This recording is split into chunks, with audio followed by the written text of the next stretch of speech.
Hello, and thank you for joining us. I'm Jeff Semple. All year long, our journalists have fanned out across this country, covering the biggest news and events. And over the next half hour, we'll revisit some of those headline-making moments. From the Lapu Lapu Day tragedy in Vancouver to frantic searches for missing children in Nova Scotia and Quebec, we'll bring you a look behind the scenes of the biggest stories that shaped 2025. And we begin with a criminal trial in London, Ontario that garnered international attention. The 5 accused arrived in court almost 7 years since an alleged sexual assault that has rocked the world of hockey. The eyes of the world were on this courthouse in London, Ontario. 5 members of the World Junior Hockey team, the championship team in 2018, were accused of sexually assaulting a woman. Michael McLeod, Alex Formanton, Carter Hart, Dylan Dubé, and Cal Foote. The allegation was that this non-consensual sex took place on the 2nd floor of the Delta Armories Hotel. Most of the media covering this story were staying in the hotel. In June 2018, EM had consensual sex with Michael McLeod in his London hotel room after a night of drinking and dancing at a nearby bar.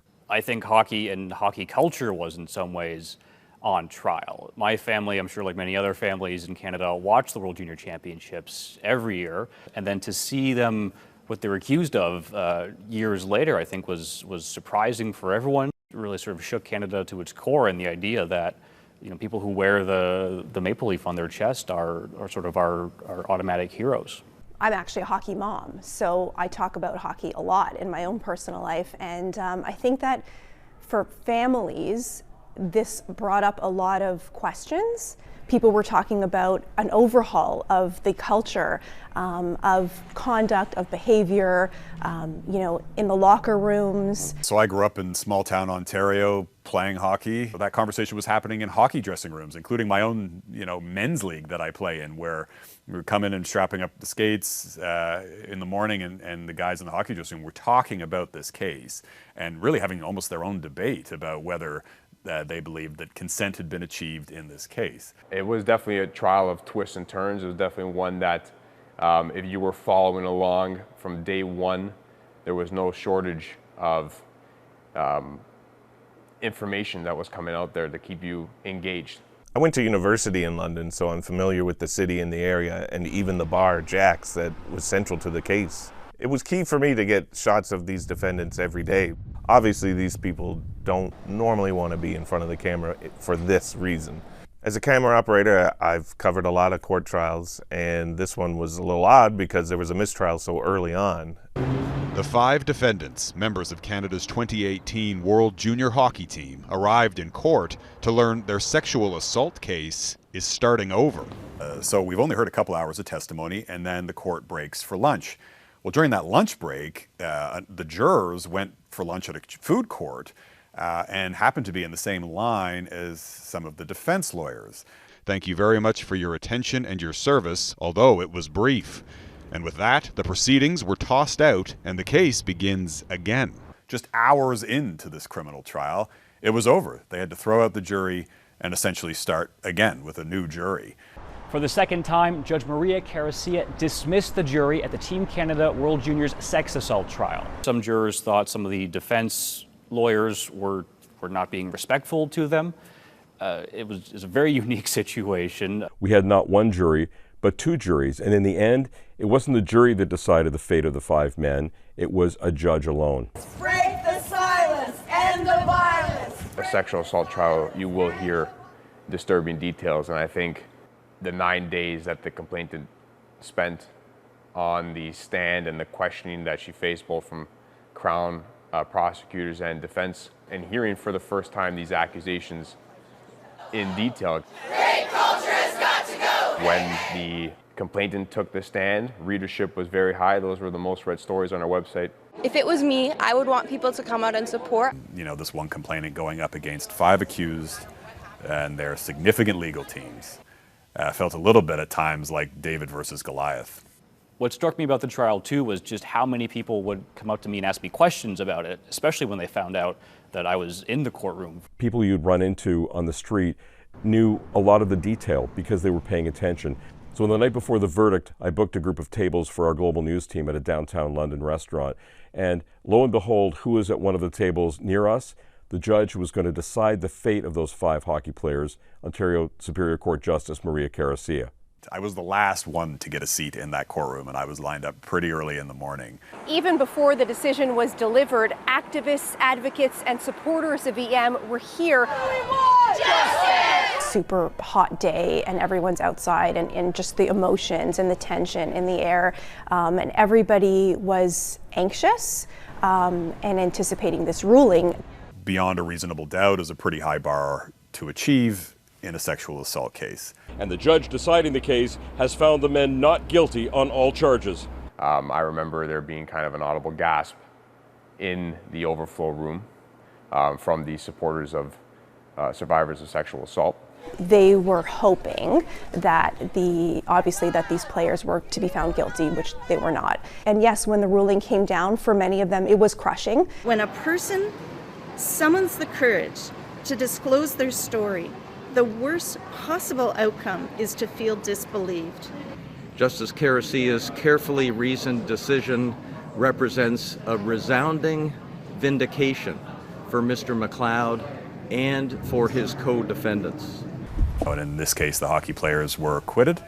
One of them is now rejoining the NHL, and they're free to resume their professional hockey careers. In our house, we started talking about, some of the important things about how you conduct yourself, being respectful, being kind, telling the truth, being honest. And I think that for many families right across the country, these are some of the conversations that are now being had. Well, the hope is that this national conversation around consent and around hockey culture had made a sustainable difference. I love the sport of hockey. I play it all the time, and we love it for good reason. But we also have to make sure that it doesn't become a place where our young boys and our young men are allowed to act in ways that would never be tolerated in any other situation.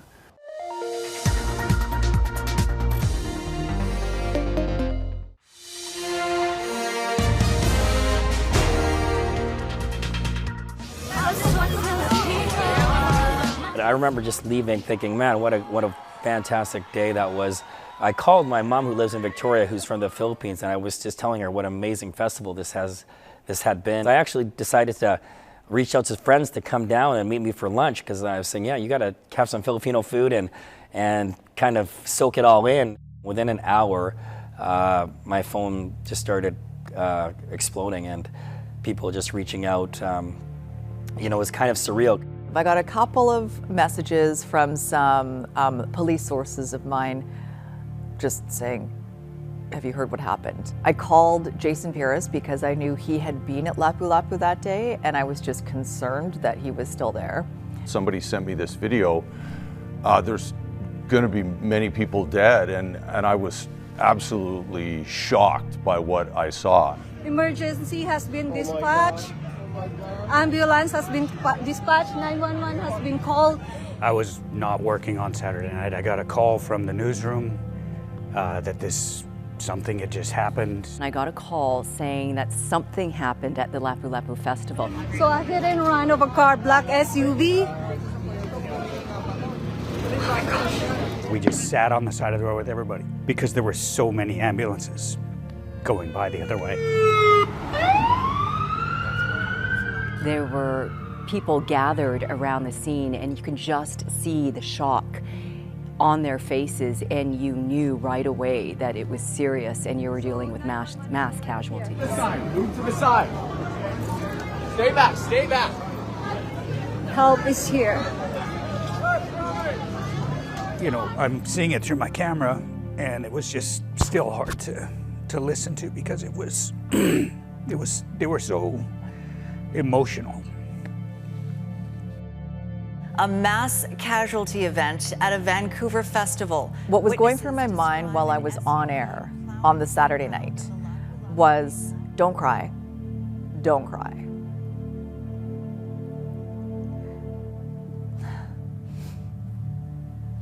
I should tell myself that right now. Hold it together, because you have to figure out what's going on. I'd never been in a situation like that with that many mass casualties. And just to see that aftermath with everyone standing around. It's dark, so as I'm moving my camera around, and the police lights would kind of flash, and then I saw a body bag, a tarp over a body, and then another one, and another one. This is the darkest day in our city's history.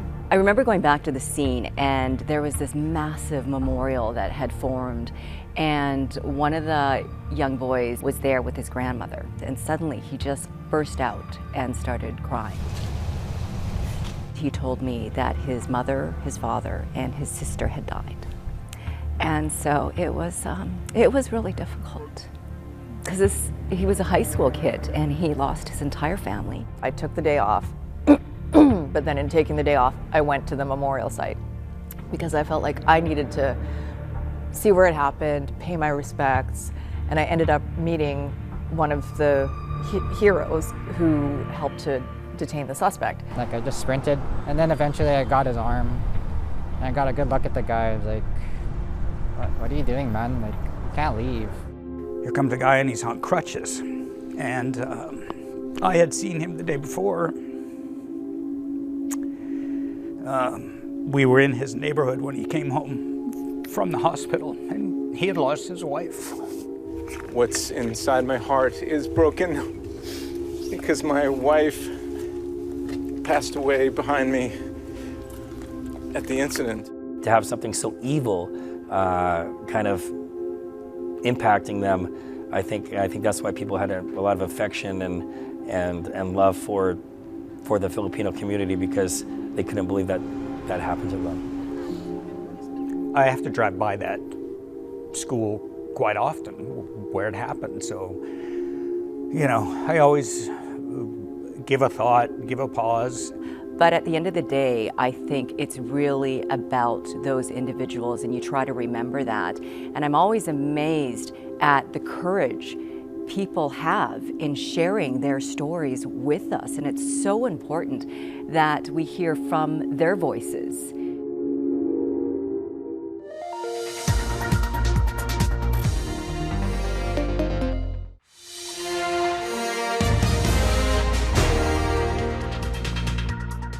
More than 120 people are currently searching the woods behind me here near Gairloch Road in Lansdowne Station, continuing the search for 2 children who went missing in the area on Friday morning.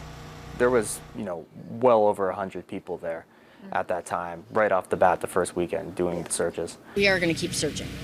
That's our job right now, and no one's stopping. We have lots of officers here on the scene that are parents themselves, and we can certainly feel for this family, and our priority is to bring these kids home safe. The thing that strikes you most about Lansdowne Station and kind of that part of Nova Scotia when you go there are 2 things. One, it's very dense woods, very dense, thick woods. It's very remote. 2, there's no cell signal. So communications in the traditional sense are limited. You have to find alternatives. We knew a presser was coming up, and that morning driving down, I thought it's one of 2 things.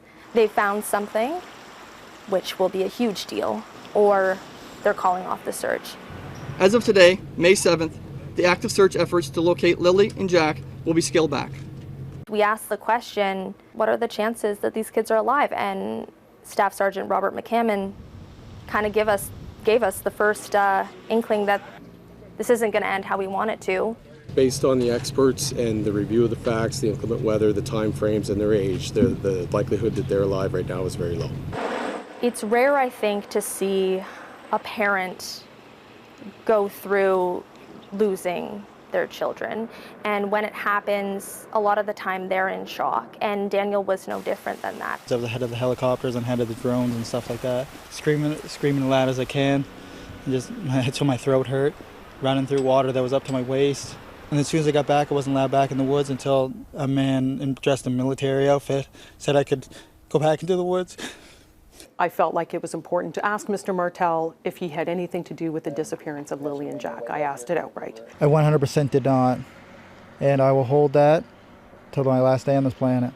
They have never treated it as a criminal investigation, although their major crimes unit is involved, which is very interesting. The RCMP doesn't really explain why, and I think that leads the public to be very suspicious as well. It had blown up at that point, and it wasn't just taking our information, it was twisting lies on Facebook. These groups were popping up about the Sullivan siblings, and there's still lots of them out there. With respect to the spread of misinformation, inaccurate information, and speculation, I just want to say that's harmful. It's harmful to the families and communities who are trying to work their way through a traumatic event. And I think if you have a vacuum of information, unfortunately, the internet will fill it. That creates two issues. One, journalists have to sift through that information and find out how much of it is relevant or not. And so do investigators, who are obviously looking for legitimate tips and information.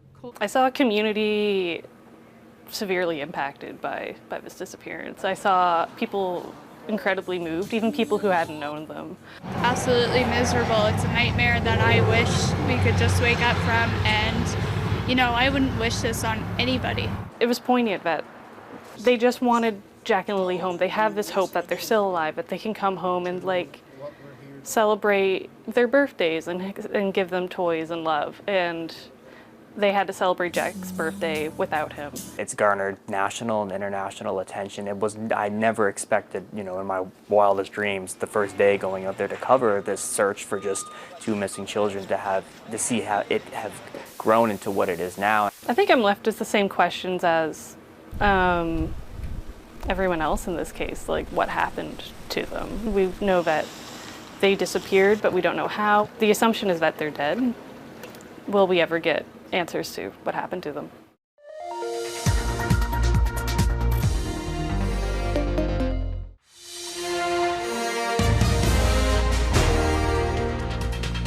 It was just drama and suspense. A frantic search is underway at this hour for a 3-year-old girl who vanished yesterday. It was not a story that we had to debate about, you know, this being our #1 story of the day. The disappearance of this little girl really got everyone's attention very quickly. It's a case with more questions than answers at this point. This 34-year-old mother leaves her condo in Montreal with her daughter and her dog in the morning on the Sunday. In the afternoon, she shows up alone at this random fireworks shop like 60 kilometers west of the city. And she has no memory of what happened to this 3-year-old little girl. Authorities searched all night Sunday, continued to be massively deployed on Monday. Provincial police have fanned out all over this area. And it was, you know, all anybody could talk about. We pray for being able to find her quickly, because it's very hot. It was the mother who sort of lost her own daughter. That was what a lot of people had trouble getting their heads around. How does that happen? Like, what's going on there? The mother's in custody being questioned by police, and then meanwhile people get a hold of her TikTok account. This startling video surfaced of the mother just seeming really distraught that I think worried a lot of people tremendously. I remember feeling frustrated with the mom, going like, why aren't you talking? And then the dog was found dead. You know, that just gave everyone such a sense of dread. Things just keep getting more somber, Andrea, in this case that has cast a cloud of dread over the entire province. You're always hopeful, but you're not optimistic about the outcome. How can this possibly end well? Then we find out the mother's been arrested and charged with child abandonment. It was pretty chilling to hear the mother had been charged. To think that the harm could have happened there was just unfathomable. And then, of course, an absolutely stunning end on the Wednesday of that week. Police have been giving each other hugs, handshakes, and high fives as they celebrate the good news. She's found alive in a field after 3 days and nights in the elements as a toddler, alone. We were floored. I break down. The tears are flowing, and there's this mix of, you know, elation, relief. She's spotted by an OPP drone after an Ontario farmer who had encountered the mother and daughter came forward to police. She was lying in a ditch. I couldn't believe it. You can't get your brain around it. She was okay, but we find out that she was dehydrated, malnourished, covered in bug bites, poison ivy. That part really broke my heart. The 34-year-old mother appeared in court just before noon on Friday. A criminal negligence charge is added. The judge brings in a publication ban, and that means we can't name the daughter or the mother at all anymore. Anytime there's a minor involved in a case, you can't say anything that would reveal their identity. Maybe it wasn't just magic. Maybe it was programmed.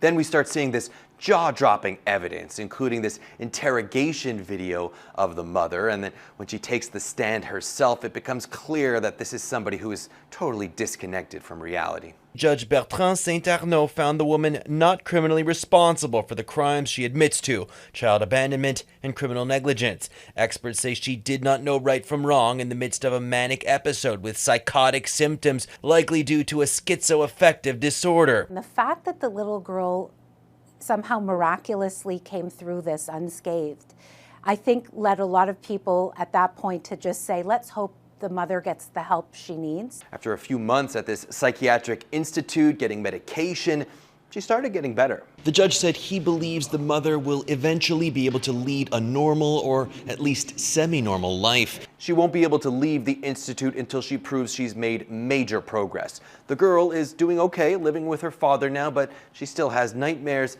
and she has trouble being alone. You know, I can only imagine the kind of questions that 3-year-old is going to have 10, 15 years down the road when she becomes aware of what happened to her. I'll remember her. I really will. Thanks for joining us for this Global News special program. Wishing you and your family a Happy New Year. And we leave you now with a look at some spectacular Christmas displays from around the world.